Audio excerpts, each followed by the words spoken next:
Rohingya भगाओ, देश की बचाओ, रोहिंग्या भगाओ. देश की बचाओ. ఈ సమస్య భాగ్యనగరంలో ఒకటే లేదు, భారతదేశం అంతా ఉన్నది. భాగ్యనగరంది సమస్య కాదు, భారతదేశం అందరిది. అదేవిధంగా రోహింగ్యాలు అనేవాళ్ళు ఇప్పుడు వచ్చి లేరు, 1200 సంవత్సరాల నుంచి భారతదేశంలో చొరబడుతున్నారు.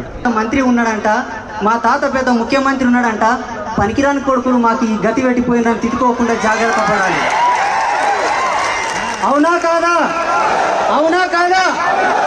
ఆ గతి మన మనమంగులు మనల్ని అనకుండాలంటే టైగర్ రాజా సింగ్ గారిని ప్రధానమంత్రి చేయాలి.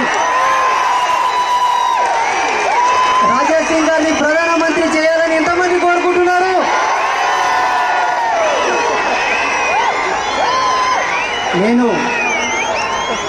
నేను